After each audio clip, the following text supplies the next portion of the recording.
हम लोग प्रशांत महासागर की जलधाराओं का अध्ययन करेंगे। प्रशांत महासागर की जलधाराओं का आज हम लोग अध्ययन करने जा रहे हैं। कल के वीडियो में हम लोगों ने महासागरीय जलधाराओं का एक सामान्य परिचय पढ़ा है और इसके बाद अटलांटिक महासागर की जलधाराएं पूरा हुआ है। आज के लेक्चर में हम लोग प्रशांत महासागर की जलधाराएं पढ़ेंगे। यही प्रशांत महासागर है, विश्व का विशालतम महासागर है, विश्व का सबसे गहरा महासागर है, विशालतम महासागर है। इसका क्षेत्रफल संपूर्ण भूपटल के क्षेत्रफल का 1/3 है, 1/3 है। सातों महाद्वीपों के सम्मिलित क्षेत्रफल से भी अधिक है प्रशांत महासागर का क्षेत्रफल। सातों महाद्वीपों के सम्मिलित क्षेत्रफल से भी अधिक है। इस महासागर की जलधाराएं पढ़नी है। इस महासागर का पूर्व से पश्चिम विस्तार काफी अधिक है, लगभग यह 16,000 किलोमीटर है। 16,000 किलोमीटर की इसकी पूर्व से पश्चिम लंबाई है। इस महासागर में ठीक उसी तरह जैसे अटलांटिक महासागर में उत्तरी विश्वती जलधाराएं आप लोगों ने पढ़ा है, नॉर्थ इक्वेटोरियल करंट और साउथ इक्वेटोरियल करंट, उसी तरह से प्रशांत महासागर में भी नॉर्थ इक्वेटोरियल करंट की उत्पत्ति हो रही है, उत्तरी विश्वती जलधारा, और उत्तरी गोलार्ध में उत्तरी विश्वती जलधारा है। और उत्तरी गोलार्ध की जलधाराएं फेरल के नियमानुसार घड़ी के सुई की दिशा में, क्लॉकवाइज डायरेक्शन में या राइट हैंड डायरेक्शन में दक्षिणावर्त RHS राइट हैंड साइड में प्रवाहित होते हुए एक चक्र पूरा कर रही है। और दक्षिणी गोलार्ध की जलधाराएं फेरल के नियमानुसार घड़ी के सुई के विपरीत दिशा में प्रवाहित होते हुए एक चक्र पूरा कर रही है। उत्तरी गोलार्ध की सबसे प्रमुख जलधारा है उत्तरी विश्वती जलधारा। यह प्रशांत महासागर में पूर्व से पश्चिम दिशा की ओर प्रवाहित होते हुए या सेंट्रल अमेरिका के पश्चिमी तटों के निकट से प्रवाहित होते हुए सेंट्रल अमेरिका के पश्चिमी तटों से प्रवाहित होते हुए दक्षिण पूर्व एशिया के द्वीपों के निकट पहुंचती है। दक्षिण पूर्व एशिया विशेष रूप से इंडोनेशिया और फिलीपींस के द्वीपों के निकट पहुंचती है। फिलीपींस के क्यूरोशियो द्वीप से टकराकर यह दक्षिण पश्चिम से उत्तर पूर्व दिशा की ओर प्रवाहित होने लगती है, जिसे क्यूरोशियो की गर्म जलधारा के नाम से जाना जाता है। यही है क्यूरोशियो की गर्म जलधारा, यही क्यूरोशियो की गर्म जलधारा है। क्यूरोशियो की गर्म जलधारा फिलीपींस द्वीप समूह के पूर्वी तटों के सहारे प्रवाहित होते हुए ताइवान रियुक्यू द्वीप समूह से प्रवाहित होते हुए जब जापान के दक्षिणी प्रमुख द्वीप है, यह है दक्षिणी प्रमुख द्वीप है सुशिमा के पास। यहाँ ये है सब जापान का सबसे बड़ा द्वीप क्षेत्रफल की दृष्टि से हांसो, ये है होकाइडो, ये है क्यूशु, यह है शिकोकू। तो क्यूशु और सुशिमा द्वीप के बीच में इसकी एक शाखा जापान सागर में चली जाती है और दूसरी प्रमुख शाखा जो क्यूरोशियो जलधारा है वह जापान के पूर्वी तटों के सहारे प्रवाहित होते हुए इसके होकाइडो द्वीप के निकट पहुंचती है। होकाइडो द्वीप के निकट पहुंचकर यह क्यूरोशियो या कोरिल या ओयासियो की शीतल जलधारा से क्यूरोशियो की गर्म जलधारा का संगम होता है। कोरिल या ओयासियो की शीतल जलधारा की उत्पत्ति बेरिंग जलसंधि के निकट से होती है, बेरिंग जलसंधि से होती है।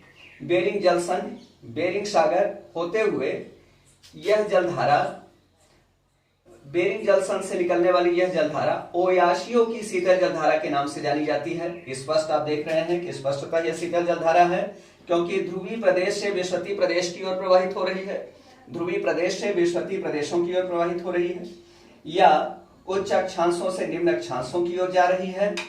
इसलिए यह शीतल प्रदेश से गर्म प्रदेश की ओर जा रही है, इसलिए यह है ओयासियो की शीतल जलधारा।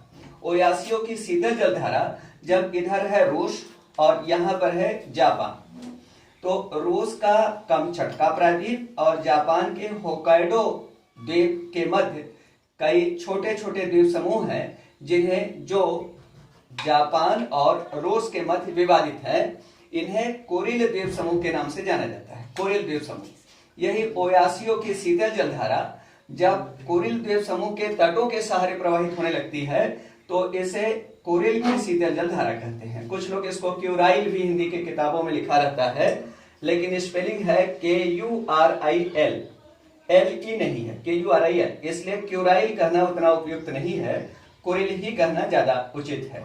यह है कोरिल की शीतल जलधारा। कोरिल की शीतल जलधारा और कोरिल की शीतल जलधारा की तुलना प्रशांत महासागर में है ये कोरिल की शीतल जलधारा। इसकी तुलना अटलांटिक महासागर के लैब्राडोर जलधारा से इसकी तुलना की जाती है। और प्रशांत महासागर की और क्यूरोशियो जो गर्म जलधारा है, इसकी तुलना अटलांटिक महासागर के गल्फ स्ट्रीम से की जाती है। अटलांटिक महासागर से के गल्फ स्ट्रीम से इसकी तुलना की जाती है। जैसे वहां पर लैब्राडोर और गल्फ स्ट्रीम के संगम के पश्चात लैब्राडोर नीचे बैठ जाती है और गल्फ स्ट्रीम आगे की ओर अग्रसर होती है, ठीक उसी प्रकार प्रशांत महासागर में भी क्यूरोशियो की शीतल जलधारा कोरिल की शीतल जलधारा के नीचे समाहित हो जाती है। और उस समय पछुआ पवन के प्रभाव में आकर पछुआ पवन वेस्ट विंड्स पछुआ पवनों के प्रभाव में आकर 50 से 55 डिग्री अक्षांशों के मध्य क्यूरोशियो की गर्म जलधारा अटलांटिक महासागर में पश्चिम से पूर्व की ओर प्रवाहित होने लगती है। इस गर्म अपवाह को उत्तरी प्रशांत अपवाह, नॉर्थ पैसिफिक ड्रिफ्ट के नाम से जाना जाता है। उत्तरी प्रशांत अपवाह, जैसे अटलांटिक महासागर में उत्तरी अटलांटिक अपवाह थी, ठीक उसी प्रकार प्रशांत महासागर में उत्तरी प्रशांत अपवाह है। उत्तरी प्रशांत अपवाह उत्तरी अमेरिका महाद्वीप के पश्चिमी तटों से टकरा करके बाइफरकेट हो जाती है। नॉर्थ पैसिफिक ड्रिफ्ट, ये नॉर्थ अमेरिकन कॉन्टिनेंट है, उत्तरी अमेरिका महाद्वीप, इसके वेस्टर्न कोस्ट से टकराकर बाइफरकेट होती है। एक उच्च अक्षांशों की ओर प्रवाहित होने लगती है और दूसरी निम्न अक्षांशों की ओर। निम्न अक्षांशों से उच्च अक्षांशों की ओर प्रवाहित होने वाली जलधाराएं आपने पढ़ा है कि गर्म जलधारा होती है।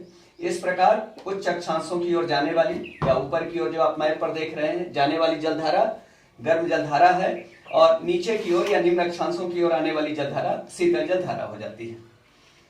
गर्म और शीतल आपको रटना नहीं है, अक्षांशीय स्थिति उसका देख करके किस ओर जा रही है और कहां से जा रही है, इस आधार पर आप जलधाराओं की प्रकृति बता सकते हैं।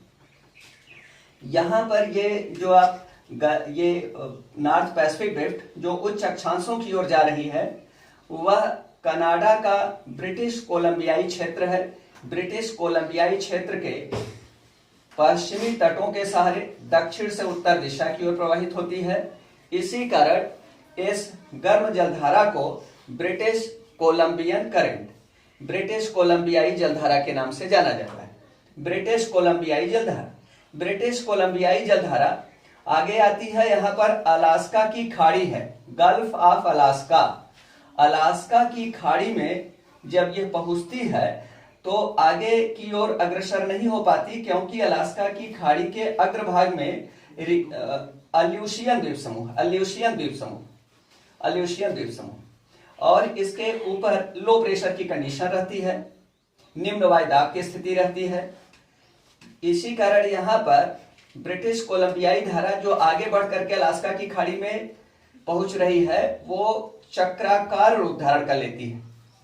एंटी क्लॉकवाइज डायरेक्शन में अलास्का की खाड़ी में चक्राकार रूप में प्रवाहित होने लगती है, जिसे अलास्का गायर के नाम से जाना जाता है। अलास्का गायर सामान्यतः उच्च अक्षांशों पर गायर एंटी क्लॉकवाइज और निम्न अक्षांशों पर क्लॉकवाइज प्रवाहित होते हैं, निम्न अक्षांशीय क्षेत्रों में। अब यही है नॉर्थ पैसिफिक ड्रिफ्ट की दूसरी शाखा, उत्तरी प्रशांत अपवाह की दूसरी शाखा, जो यूएसए के कैलिफोर्निया प्रांत और मैक्सिको के लोअर कैलिफोर्निया प्रांत के पश्चिमी तटों के सहारे उत्तर से दक्षिण दिशा की ओर प्रवाहित होती है। इसे कैलिफोर्निया जलधारा के नाम से जानी जाती है। स्पष्ट है कि यह उच्च अक्षांशों से निम्न अक्षांशों की ओर अर्थात शीतल प्रदेश से उष्ण प्रदेश की ओर प्रवाहित हो रही है। गर्म प्रदेश से शीतल प्रदेश की ओर, शीतल प्रदेश से गर्म प्रदेश की ओर प्रवाहित होने वाली जलधाराएं कैसी होती हैं? शीतल होती हैं, क्योंकि आती कहां से है? ये शीतल प्रदेश से आ रही है, इसलिए शीतल होती हैं। और यही कारण है कि कैलिफोर्नियन करंट की प्रकृति होगी शीतल, अर्थात कैलिफोर्निया की शीतल जलधारा ये है। और यह आकर के उत्तरी विश्वती जलधारा के नीचे बैठती है और नॉर्थ इक्वेटोरियल करंट को पुश करती है, धकेलती है। इस प्रकार उत्तरी प्रशांत महासागर में घड़ी की सुई की दिशा में, क्लॉकवाइज डायरेक्शन में या राइट हैंड डायरेक्शन में, दक्षिणावर्त दिशा में एक चक्र पूरा हो जाता है, जलधाराओं का चक्र पूरा हो जाता है। यहां पर एक और प्रमुख जलधारा है, एक है ये जलधारा जो क्यूरोशियो करंट है, उसकी कुछ जलराशि रियुक्यू द्वीप समूह छोटे छोटे द्वीप हैं, तो इनके मध्य जो जलमार्ग है उससे होकर सुशिमा और हांसू होकाइडो क्यूशु शिकोकू, तो क्यूशु और सुशिमा द्वीपों के मध्य से प्रवाहित होते हुए जापान सागर में प्रवेश करते हैं। इस गर्म जलधारा को सुशिमा जलधारा के नाम से जाना जाता है। सुशिमा की गर्म जलधारा, सुशिमा में टी साइलेंट होगा। अधिकांश जापानी शब्द जो स से शुरू होते हैं उनमें टी साइलेंट होता है। यह हो गया सुशिमा की गर्म जलधारा। और एक जलधारा यहां ओखोटस्क सागर से निकलती है, ओखोटस्क सागर से निकल रही है, शीत प्रदेश से आ रही है अपेक्षाकृत उष्ण प्रदेश की ओर, जिसे ओखोटस्क की शीतल जलधारा के नाम से जाना जाता है। ओखोटस्क की शीतल जलधारा और सुशिमा की गर्म जलधारा का संगम होता है जापान सागर। जापान सागर को ईस्ट सी भी कहते हैं, पूर्वी सागर भी कहते हैं, जापान सागर या पूर्वी सागर। तो इन गर्म और शीतल जलधाराओं के संगम के कारण जापान सागर में भी वर्ष भर घना कोहरा छाया रहता है। नौकायन दुष्प्रभावित होता है, शिपिंग दुष्प्रभावित होता है यहाँ पर इनके प्रभाव से। फिर भी यहाँ नौकायन संभव है, लेकिन उस पर दुष्प्रभाव पड़ता है। मत्स्य उत्पादन होता है बड़े पैमाने पर जापान सागर में।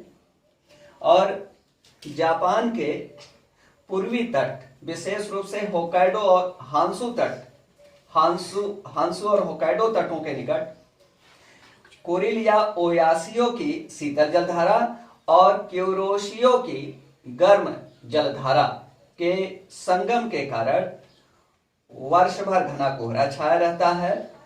और यह बैंक, होकाइडो बैंक भी विश्व में मत्स्य आखेट के एक बड़े क्षेत्र के रूप में विकसित हुआ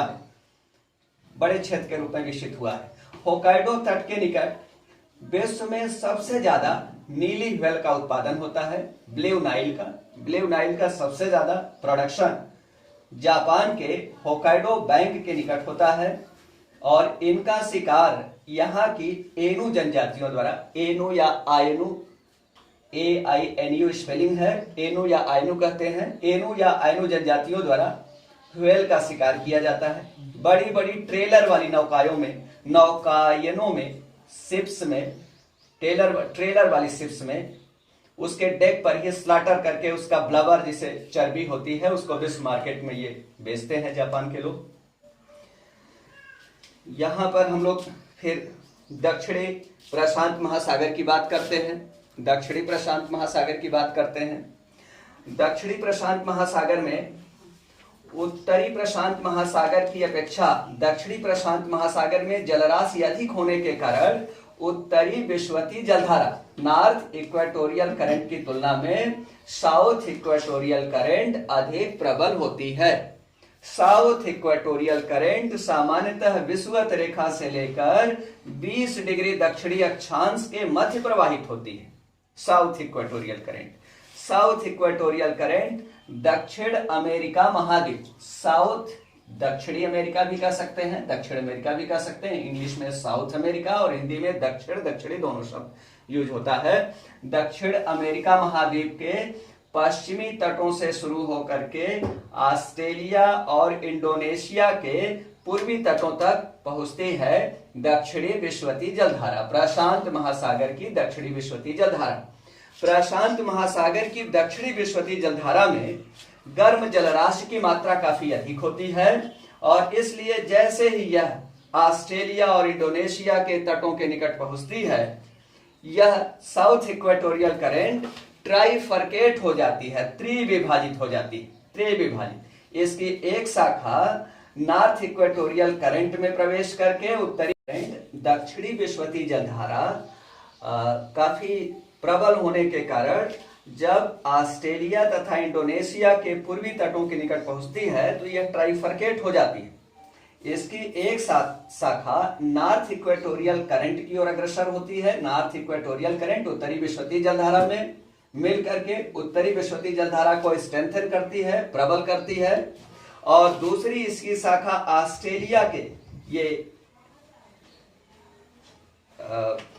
कोरल सी है, कोरल सी के उत्तरी भाग में प्रवाहित होते हुए, कोरल सी के उत्तरी भागों में प्रवाहित होते हुए यह पहुंचती है टॉरस जलसंधि में, टॉरस जलसंधि की ओर अग्रसर होती है, टॉरस जलसंधि में प्रवाहित होने लगती है, जिसे उत्तरी ऑस्ट्रेलियाई जलधारा के नाम से जाना जाता है। और यही आगे चल करके जब इंडोनेशिया के पूर्वी तटों के सहारे प्रवाहित होने लगती है यह जलधारा, सामान्यतः इसमें और भी बहुत सी तकनीकी चीजें हैं, लेकिन सामान्यतः नॉर्थ ऑस्ट्रेलियाई जलधारा का ही एक बड़ा रूप है, प्रसार है, जो इंडोनेशिया के पूर्वी तटों दक्षिण और पूर्वी तटों के सारे, दक्षिण तटों के सारे और पूर्वी तटों के सारे प्रवाहित होती है हिंद महासागर में। हिंद महासागर, इसके इधर यहाँ हिंद महासागर हो गया, अराफुरा सागर, जावा सागर, इधर सब अराफुरा सागर, अराफुरा सागर और यहाँ पर दूसरा तिमोर सागर, ये हिंद महासागर के सागर हैं। कारपेंट्रिया की खाड़ी भी हिंद महासागर की खाड़ी है। तो जैसे ये हिंद महासागर में इंडोनेशिया के तटों के निकट प्रवाहित होने लगती है यह गर्म जलधारा, इसे ला नीना जलधारा के नाम से जाना जाता है। ला नीनो नहीं है, ला नीना है। ला नीना का मतलब है कि एल नीनो की छोटी बहन, एल नीनो की छोटी बहन मानी जाती है। एल नीनो की ही तरह इसका प्रभाव होता है। और साउथ इक्वेटोरियल करंट प्रशांत महासागर की दक्षिणी विषुवतीय जलधारा की तीसरी शाखा ऑस्ट्रेलिया महाद्वीप के पूर्वी तटों के सहारे उत्तर से दक्षिण दिशा की ओर प्रवाहित होने लगती है। उत्तर से दक्षिण दिशा की ओर निम्न अक्षांशों से उच्च अक्षांशों की ओर प्रवाहित हो रही है। स्पष्ट है कि निम्न अक्षांश का मतलब है कम अधिक तापमान वाला प्रदेश और उच्च अक्षांश का मतलब है कम तापमान वाले प्रदेश।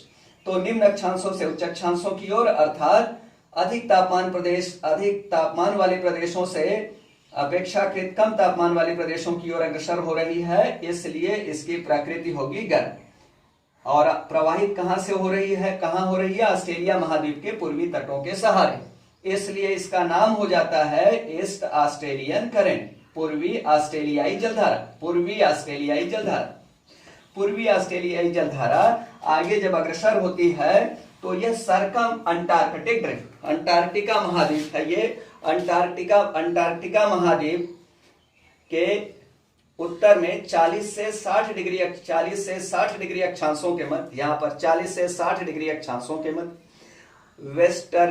वेस्टर्लीज पछुआ पवनों के प्रभाव से गरजती चालीसा, प्रचंड पचासा, चीखती साठा के प्रभाव से यहां पर विभिन्न महासागरों, दक्षिणी हिंद महासागर, दक्षिणी प्रशांत महासागर, दक्षिणी अटलांटिक महासागर और दक्षिणी ध्रुव महासागर की जलराशि तीव्र गति से पश्चिम से पूर्व दिशा की ओर प्रवाहित होने लगती है। और अंटार्कटिका महाद्वीप के यह परितः पश्चिम से पूर्व दिशा की ओर प्रवाहित होती है, इसलिए इसका नाम है सरकम अंटार्कटिक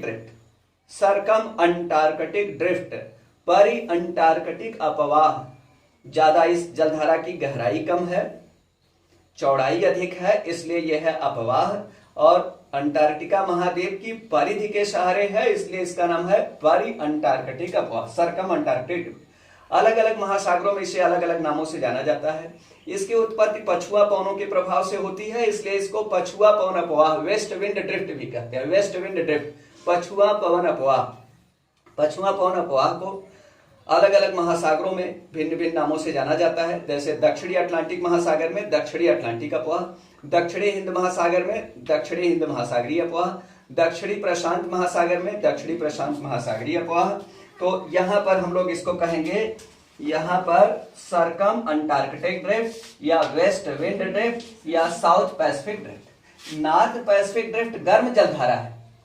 नॉर्थ उत्तरी प्रशांत अपवाह एक गर्म जलधारा है, जबकि दक्षिणी प्रशांत अपवाह एक शीतल जलधारा है। और इस शीतल जलधारा में दक्षिणी प्रशांत अपवाह या पछुआ पवन अपवाह या परि अंटार्कटिक अपवाह में पूर्वी ऑस्ट्रेलियाई जलधारा विलीन हो जाती है। और यह पछुआ पवन अपवाह, दक्षिणी प्रशांत महासागर की पछुआ पवन अपवाह पश्चिम से पूर्व दिशा की ओर प्रवाहित होते हुए जैसे दक्षिण अमेरिका महाद्वीप के पश्चिमी तटों के निकट पहुंचती है, तो इसे किनारा या सहारा मिल जाता है, और इस सहारे के सहारे यह मुड़ जाती है और तट से सामान्यतः 60 से 70 किलोमीटर के दूर से दक्षिणी प्रशांत महासागर में दक्षिण से उत्तर दिशा की ओर प्रवाहित होने लगती है। इस दक्षिण से उत्तर दिशा की ओर या उच्च अक्षांशों से निम्न अक्षांशों की ओर या शीतल प्रदेश से उष्ण प्रदेश की ओर प्रवाहित होने वाली इस जलधारा की प्रकृति होगी शीतल। और इसका यह पेरू एक देश है, पेरू के तटों के निकट तक आ जाती है। पेरू के तटों के निकट तक इसका विस्तार हो जाता है, चिली के तटों से लेकर पेरू के तटों तक इसका विस्तार हो जाता है। इसीलिए पेरू देश के नाम से इसे पेरू करंट के नाम से जाना जाता है। इस जलधारा की खोज आधुनिक भूगोल का जनक कहते हैं जर्मन भूगोलवेत्ता हम्बोल्ट को।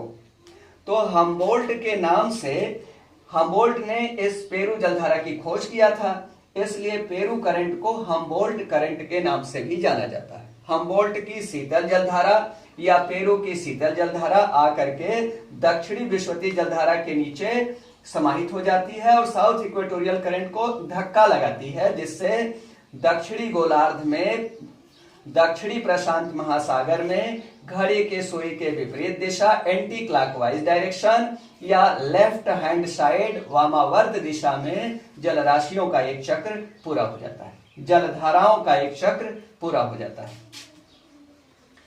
अब क्या होता है कि यह जो हम्बोल्ट या पेरू करंट है, ये तट से काफी दूर से बहती है। तो यहां पर देखिए क्या होता है कि नॉर्थ इक्वेटोरियल करंट, प्रशांत महासागर की उत्तरी विषुवतीय जलधारा, प्रशांत महासागर की उत्तरी विषुवतीय जलधारा और प्रशांत महासागर की दक्षिणी विषुवतीय जलधारा पश्चिम से पूर्व दिशा की ओर प्रवाहित होते हुए इंडोनेशिया और ऑस्ट्रेलिया महाद्वीप के पूर्वी तटों के निकट काफी अधिक मात्रा में जलराशि को इकट्ठा कर देती है। यहाँ जल स्तर, गर्म जल राशि का स्तर सी लेवल राइज कर जाता है और उसमें जो जल राशि होती है, वाटर मास होता है, उसका टेम्परेचर अपेक्षाकृत ज्यादा होता है। तो इन दोनों नॉर्थ इक्वेटोरियल और साउथ इक्वेटोरियल करंट के बीच से एक जलधारा प्रवाहित होने लगती है, जो इस ऊंचे उठे हुए जल स्तर को संतुलित करने के लिए नॉर्थ और साउथ इक्वेटोरियल करंट्स द्वारा दक्षिण अमेरिका महाद्वीप के पश्चिमी तटों से काफी अधिक मात्रा में जलराशि इंडोनेशिया और ऑस्ट्रेलिया के पूर्वी तटों तक लाया जा रहा है। तो इस जलराशि को संतुलित करने के लिए इनके बीच में और इनके विपरीत दिशा में अर्थात पश्चिम से पूर्व दिशा की ओर, नॉर्थ और साउथ इक्वेटोरियल करंट पूर्व से पश्चिम प्रवाहित हो रही है, लेकिन इनके विपरीत पश्चिम से पूर्व दिशा की ओर एक जलधारा की उत्पत्ति विषुवत रेखा के सहारे हो जाती है। तो इसे उत्तरी भी नहीं कहेंगे, दक्षिणी भी नहीं कहेंगे, क्योंकि एग्जैक्ट विषुवत रेखा के सहारे है, तो इसे विषुवतीय ही कहेंगे। लेकिन क्या है, विषुवतीय के काउंटर है, प्रति है, इसलिए counter equatorial current, CEC, counter equatorial current, प्रति विषुवतीय जलधारा कहते हैं। प्रति विषुवतीय जलधारा जो होती है प्रशांत महासागर की, वह काफी प्रबल होती है, और जब पेरू के तटों के निकट वायुमंडल में लो प्रेशर की कंडीशन रहती है, सामान्यतः 3 से 5 वर्ष के अंतराल पर पेरू के तटों के निकट अति निम्न वायुदाब की स्थिति हो जाती है, अर्थात सागरी सतह पर पेरू के तटों के निकट मीन्स दक्षिण पूर्वी प्रशांत महासागर, ऐसे हो गया इधर पूर्वी प्रशांत महासागर, इस ओर पश्चिमी प्रशांत महासागर, विषुवत रेखा के नीचे दक्षिणी प्रशांत महासागर, ऊपर या उत्तर में उत्तरी प्रशांत महासागर। तो इस भाग का नाम हो जाएगा दक्षिण पूर्वी प्रशांत महासागर। पेरू के तटों के मध्य का निकट का जो प्रशांत महासागर है उसको हम लोग कहेंगे दक्षिण पूर्वी प्रशांत महासागर। महासागरी सतह के ऊपर चक्रवाती दशा जनरेट हो जाती है 3 से 5 वर्ष के अंतराल पर। यह लो प्रेशर की कंडीशन क्या करती है, काउंटर इक्वेटोरियल करंट को शक करती है, खींचती है, काउंटर इक्वेटोरियल करंट को खींचती है।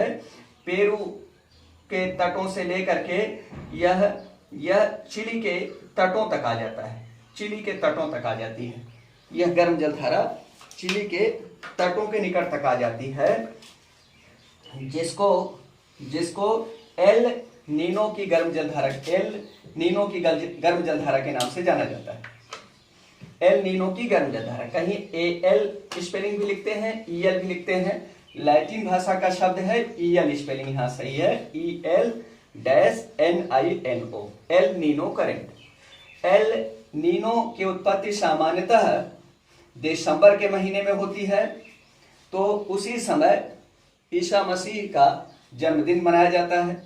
तो लोगों को शुरू में लगता था कि शायद शिशु यीशु का यहाँ पर जन्म हो जाता है, और इसलिए उन्होंने अपनी भाषा में, लैटिन भाषा में एल नीनो का शाब्दिक अर्थ है शिशु यीशु, इन्होंने इसका नाम रख दिया एल नीनो करंट, मतलब शिशु यीशु। उनको लगता है शिशु यीशु आएंगे क्योंकि यह गर्म जलधारा है।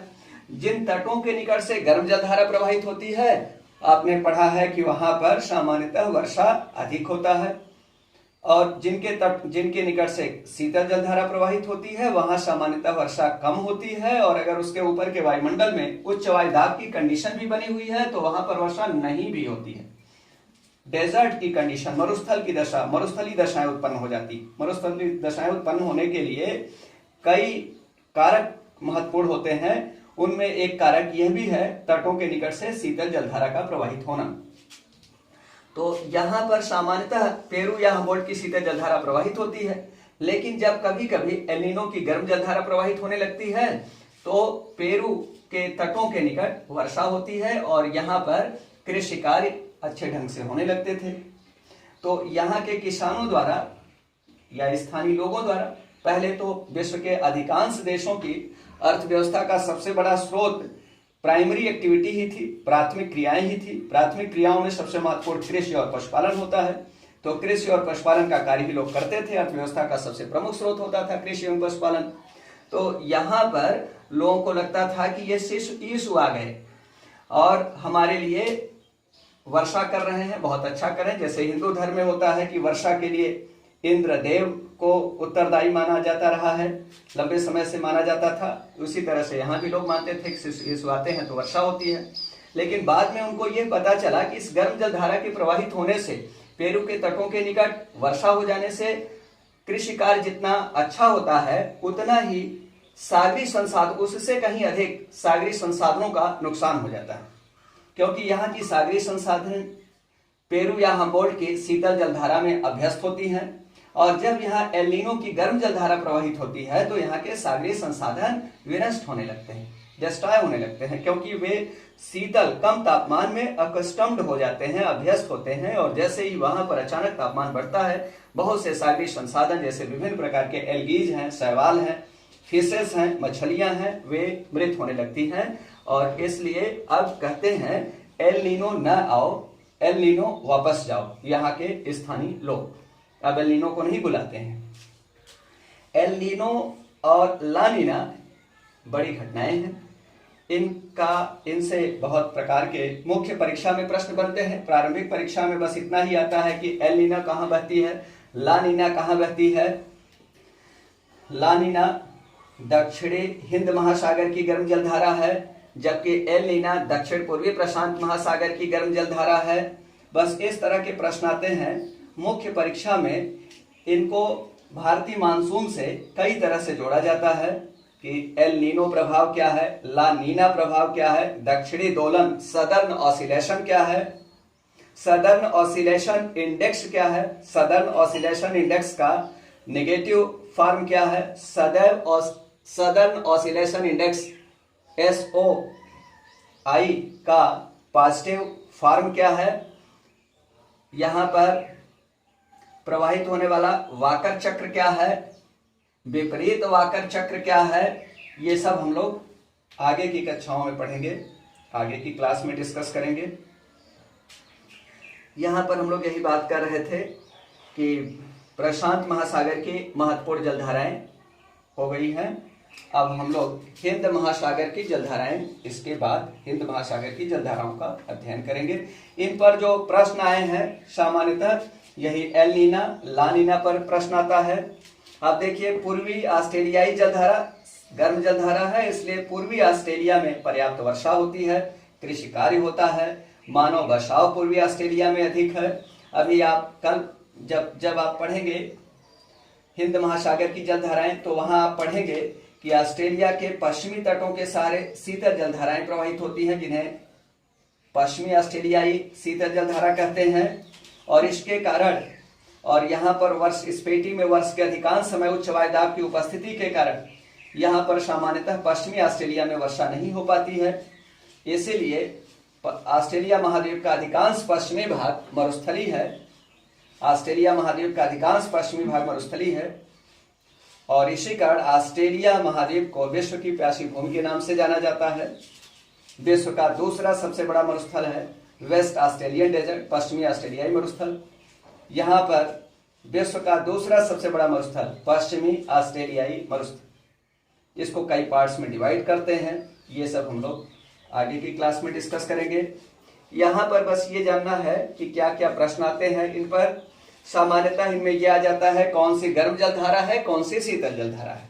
तो इसके लिए आपको बस ये है कि उत्तरी विश्वती जलधारा आप लीजिए और उत्तरी गोलार्ध में क्लॉकवाइज डायरेक्शन में घुमा दीजिए, दक्षिणी गोलार्ध में एंटी क्लॉकवाइज डायरेक्शन में घुमा दीजिए।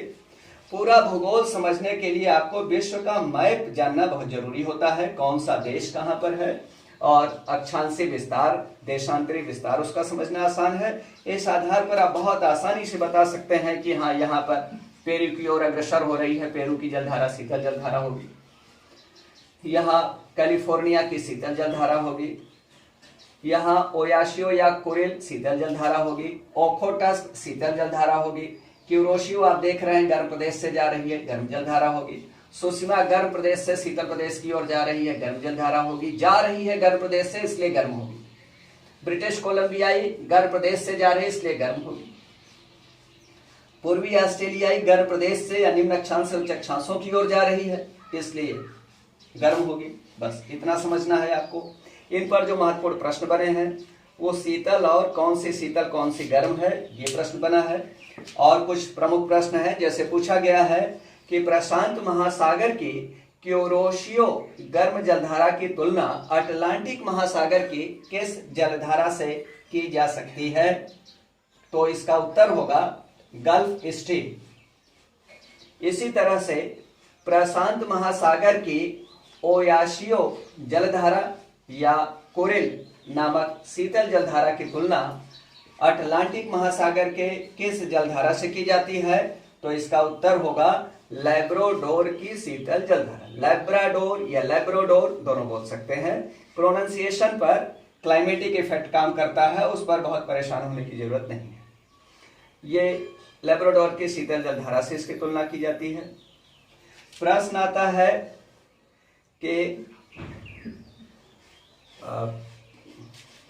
है कि ऑस्ट्रेलिया महाद्वीप के पूर्वी भाग में मानव बसाव अधिक क्यों है? तो उसके लिए सबसे जिम्मेदार कारक है ईस्ट ऑस्ट्रेलियन करंट, पूर्वी ऑस्ट्रेलियाई जलधारा, जो गर्म जलधारा है। प्रश्न आता है इसमें, इस टॉपिक पर, जो प्रीलिम्स में, प्रारंभिक परीक्षा में, मुख्य परीक्षा में तो आपको पूरा मानचित्र बना करके दिखाना होगा जलधाराओं को।